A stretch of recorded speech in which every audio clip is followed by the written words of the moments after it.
Morning everyone, I'm Christine, and I thought this morning would be a really good time to update you on my kombucha adventure. Hey bud.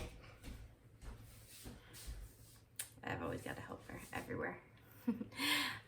I was just about to put this little guy out into the compost, and I thought before I get rid of it, I wanted to update you on how everything's going with getting my kombucha going again. So, as you remember from my last video, I had stored my starter in the cold storage all winter long. I had not fed it regularly. You can put your stool right here, bud.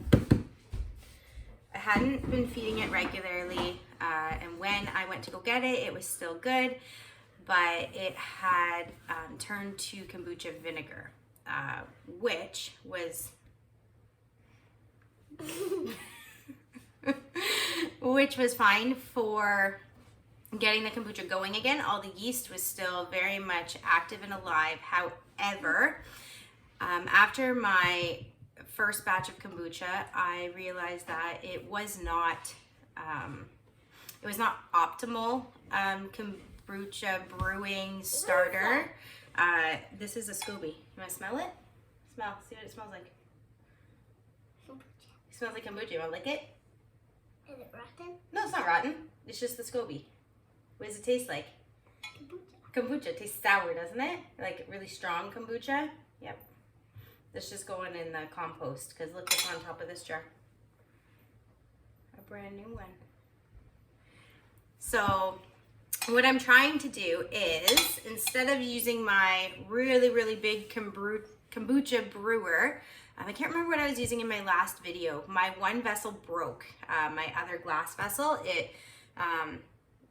somebody had pushed it into the cupboard too far. It hit something else and it broke. Thankfully, the glass did not shatter. So it held the kombucha inside until like the glass just cracked. So everything was fine. I could save it. It didn't wreck my cupboard, didn't do anything.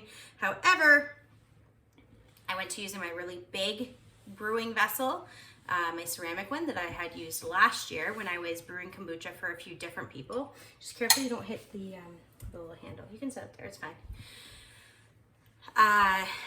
And then I realized very quickly that I didn't want to brew kombucha for a bunch of other people this year. I just wanted to do it for myself. So I was making a little bit too much kombucha. It was fermenting really quickly. It was going vinegary very quickly. I want to say I'm on about maybe batch number 5. Weirdo. Batch number 5 since reconstituting my kombucha. Okay, you need to stop making funny faces, please, in the back. You can sit there, but no funny faces, okay? Cats. It was going vinegary too quickly. So to rectify this, I actually stopped using black tea.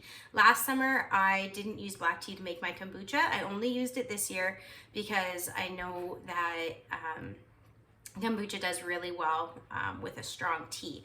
So in order to revive it, I wanted to make sure that it got exactly what it needed. I fed it a lot of black tea, a lot of sugar in the right proportions. And it was still fermenting too quickly. My kitchen isn't overly hot yet, so I'm a little bit concerned. I cannot be bottling kombucha every 3 days. I just can't. So I've been trying to get this yeast under control, and one of the ways I've been trying to do that is by eliminating old SCOBYs, or mats. Not the whole SCOBY, just the mat. So I've been letting the kombucha ferment for 7 days, and usually by that point it has a whole new SCOBY on top, a new SCOBY mat.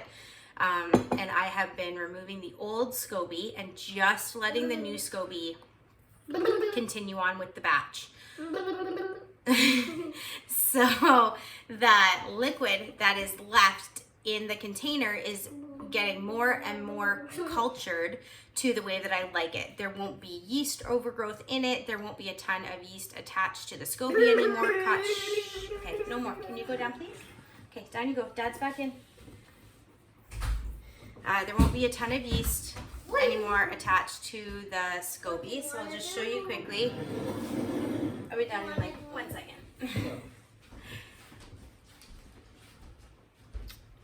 On here, this is the SCOBY that formed last week, and I took that old chunk off. And we'll just let this guy now make the kombucha. This is a fresh batch. I left a tiny little bit of liquid in the bottom, not a lot. I would rather this batch take longer to ferment than ferment too quickly. I really want to build up the type of yeast that I like to have in my kombucha, and I want to do that slowly and controlled. So if you were reviving your kombucha from last winter as well, then you watch my first video, it's a great place to start. If you find that your kombucha is fermenting too quickly though, just try to change your kombucha liquid every 3 days. Remove your old mats from your SCOBY or from your brewing vessel.